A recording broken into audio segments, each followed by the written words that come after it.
on my walk, so it's a little noisy. And I don't want to talk too loud. But I want to talk through some concept that I was sort of ruminating on earlier. And this is, okay, so from what I understand, we are individual beings in a shared co-creative reality. We're being told that we're in this like matrix simulation, all is mind and everything is mind, but it isn't just our mind. We're in a shared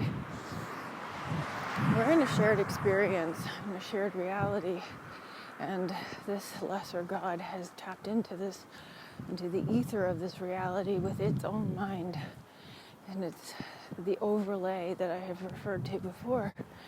So this overlay is the techno mind, or the techno evil mind, that is infiltrating this place.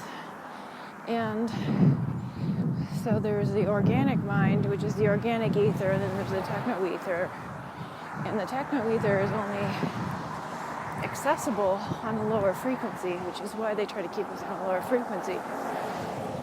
And the lower frequency is what we call the lower mind, which is only like the lower chakras. And that's like fear, appetite, hunger, sexual appetite, fight or flight, that sort of thing.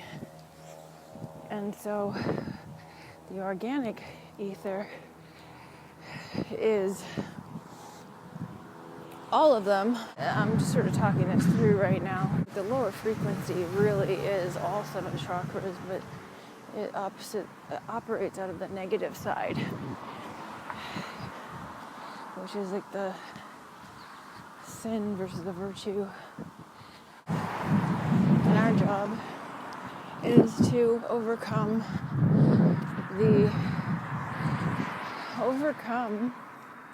this techno-evil infiltration and how it controls us and manipulates our emotions and sucks our energy, our life force from us.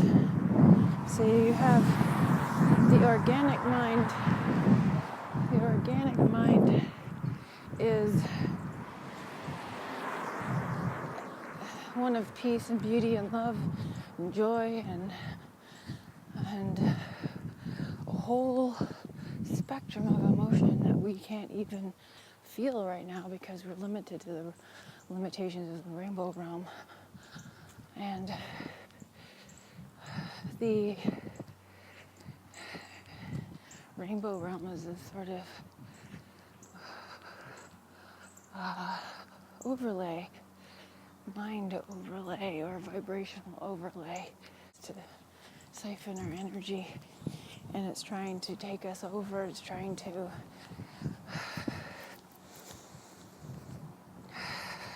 make our mind like their mind. It thinks that mind is all that there is, because mind rules the universe. If all is mind, and mind rules the universe, it thinks that mind is all there is, but doesn't understand heart. And the universal consciousness that rises above this mind comes from heart. So all this new age talk is true to a point.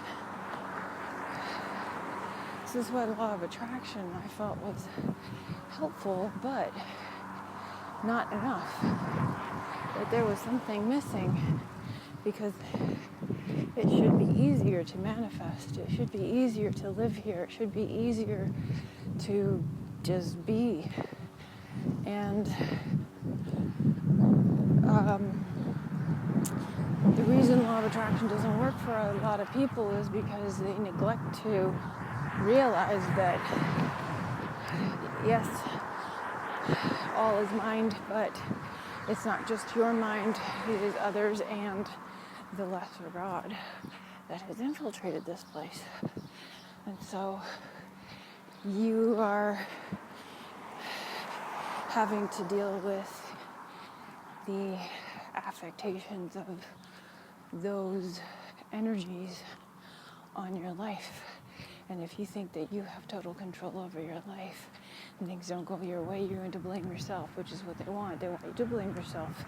But you are not in total control, because if you think that you are in total control, then you aren't going to look at anything else. You're not going to realize that there's something else in control. You are going to realize that this place has been infiltrated, and you're not going to point the finger where it belongs, which is at the toxic mind of this lesser God. And so, yes, you can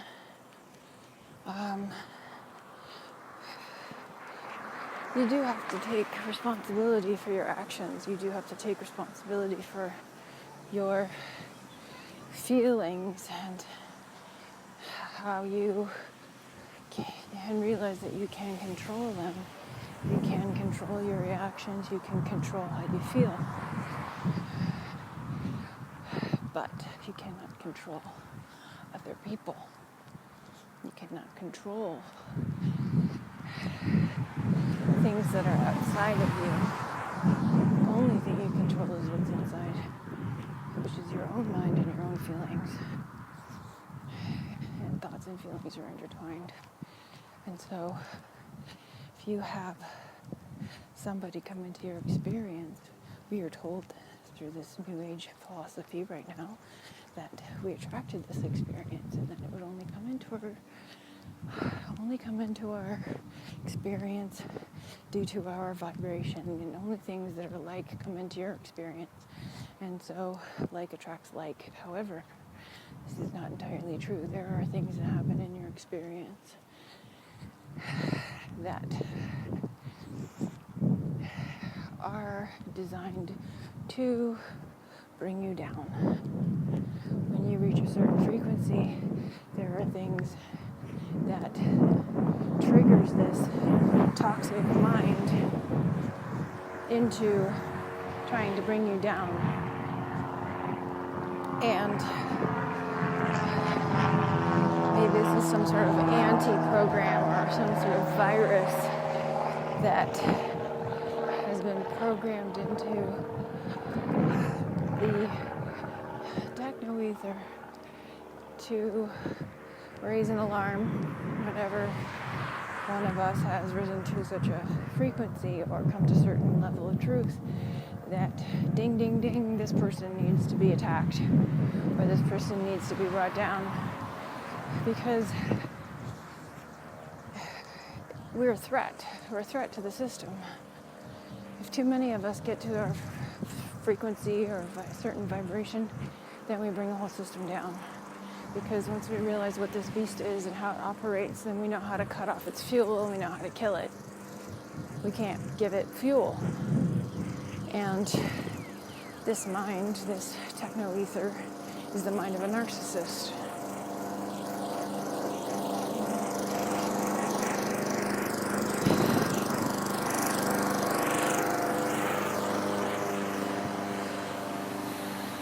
So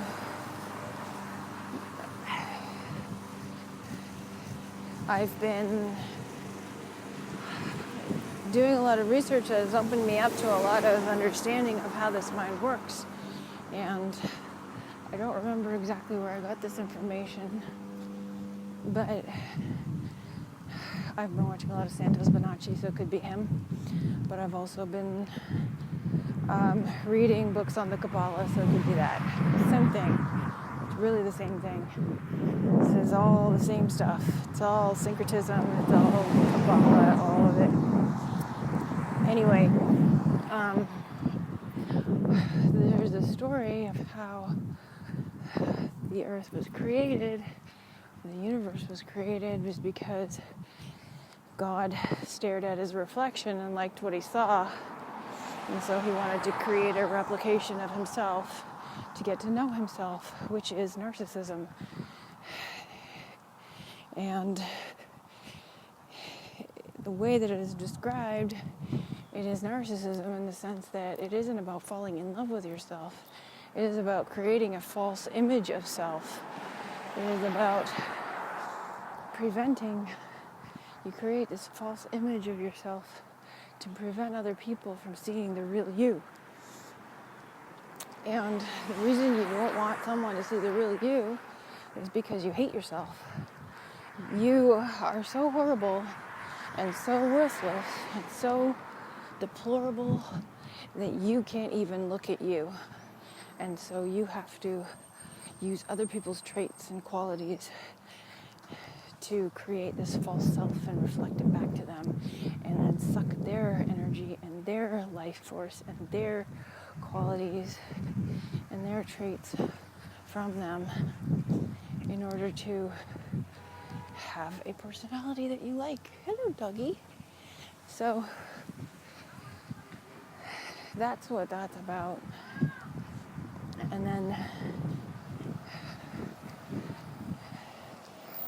so this is how they explained the creation of the universe, was that he liked his reflection and created this universe as a reflection of himself to get to know himself. But you wouldn't want to get to know yourself. If you liked yourself, you would want to get to know yourself. You wouldn't want to create a reflection of yourself. You would get to know yourself. And so this is creating an image of himself, which is, let us create man in his own likeness, in his own image. And so the other part of that is this androgyny thing. This androgyny thing where people seem to think that God is androgynous. And when he created this universe, he split in two in his reflection, which is why he created Adam and Eve, male and female, which is in the Bible. It says male and female, he created them.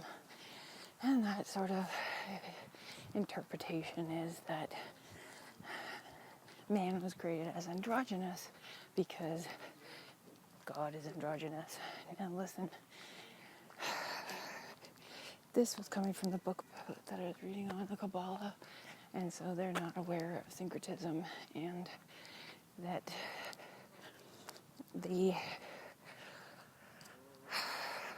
there's truth to that, but there is not truth to that. There's there's levels to this. This is why everything has to be explained in parables, because there are levels to everything.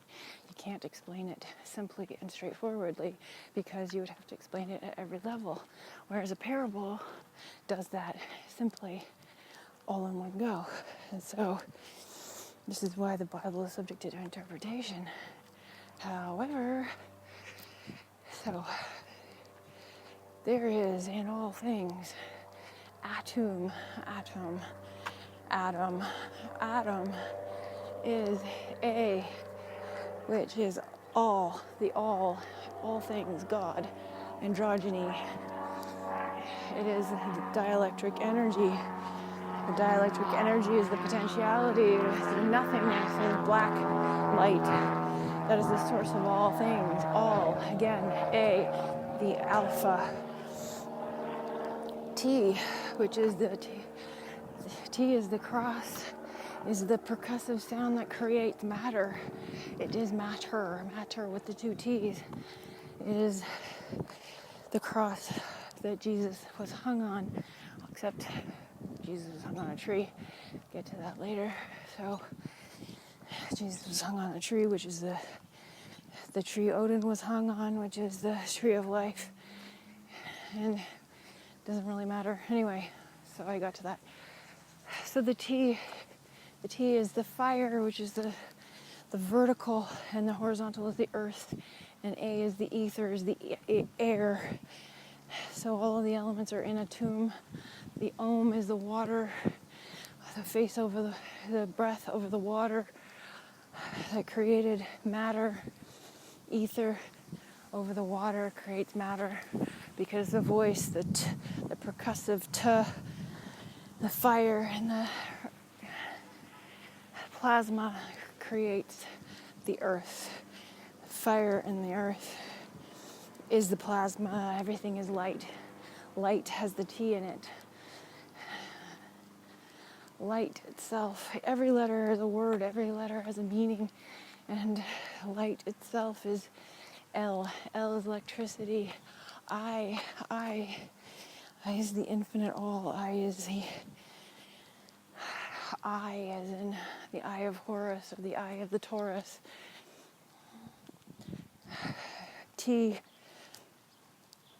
is the percussive sound, the lightning bolt that creates matter. And anyway, going back to atum, the the om is the sustaining sound that sustains all matter, all energy as matter. It is the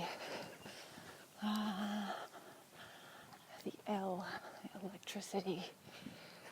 It is the T is the magnetism. L is the electricity. The om, the OHM, the om, the resonant frequency of sustained matter. That is what atum is. Anyway, that's what atom is. Atom is red and blue. Atom is red. Blue is Eve. Adam and Eve created from the same thing, which is the dielectric magnetic marriage between the two, which creates electricity, which is the red and the blue, and they're created simultaneously, which is why Adam and Eve created out of each other. Anyway, that's the best way I know how to explain it at the moment. And so